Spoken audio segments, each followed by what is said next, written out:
Hello guys, magandang gabi po sa inyong lahat at ngayong gabi ay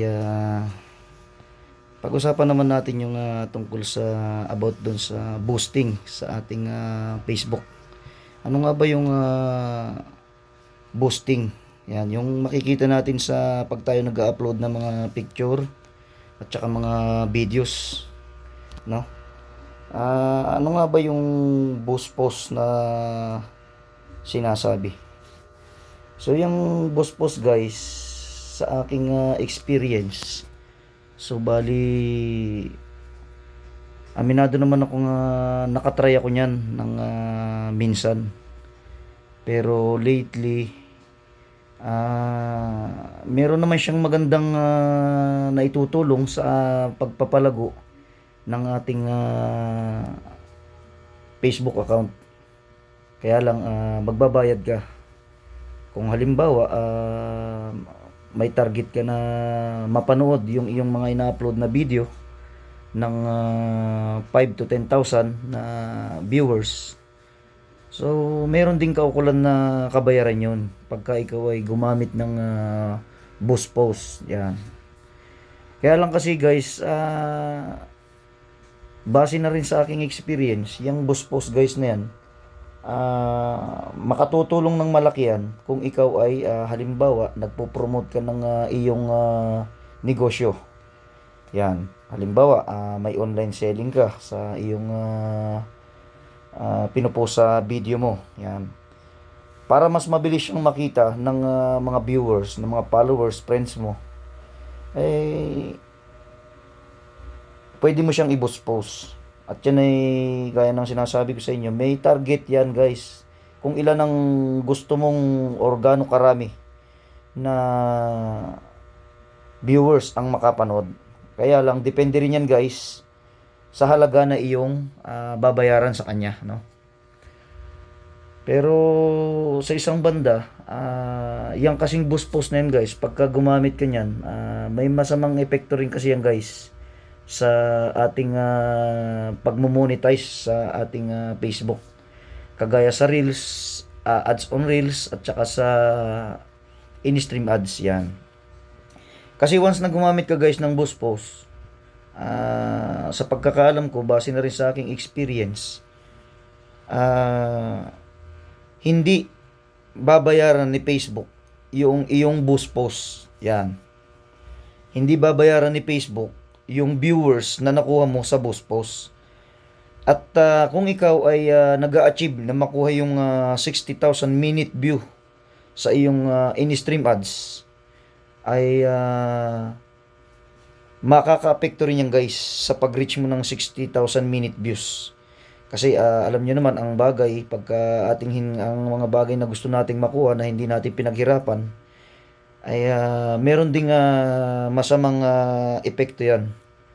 Yan, para makuha natin yung ating inaasam na 60,000 minute views. Maapektuhan dyan guys yung pag-reach natin doon sa in-stream ads natin. Ganon din yan guys sa ads on Reels. Yan. Kaya yung iba, may papayo ko lang, kung hindi naman kayo nagpo-promote ng inyong mga business, negosyo, online selling, yan, mas mabuti pang wag na kayong gumamit ng boost post. Yan. Pero lately kasi guys, yung nagtry ako ng boost post, binayaran din ako sa ads.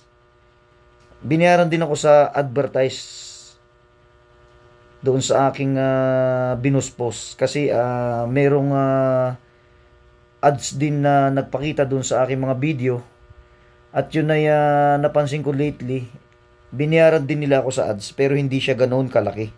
Kumbaga parang maghahati kayo noong yung ginawa sa boost post. Yan, may kahati kayo dun sa ads na babayaran sa inyo. Yan. Kasi dati kasi hindi ako hindi pa ako na monetize sa stream ads. Nagtry ako na gumamit ng boost post para mapanood yung aking mga video, dumami yung aking viewers. Yan. At para makuha ko yung 60,000 minute view. Pero lately ko lang nalaman na hindi pala maganda guys, kasi makaka-apekto ng malaki sa pag-monetize nyo sa in-stream ads tsaka sa ads on Reels. Yan. So, yun lang guys ang may share ko sa inyo ngayon. At so marami na rin kasing nagtanong sa akin yan ng mga friend followers ko, nagme-message sila sa akin sa Messenger. Tinatanong kung dapat ba daw silang mag-boost post or hindi na. Ayan. Dati kasi hindi ko pa alam ang isasagot ko sa kanila kasi nga nagta-try pa rin ako. Ayan. So bali kasi ngayon experience ko na kaya na-share ko lang sa inyo. So bali sa susunod siguro pag-uusapan naman natin yung iba pang dapat nyong malaman doon sa mga nagsisimula pa lang sa kanilang Facebook, no? Yung mga gusto ring mag-professional mode ng kanilang mga Facebook, gusto ring kumita.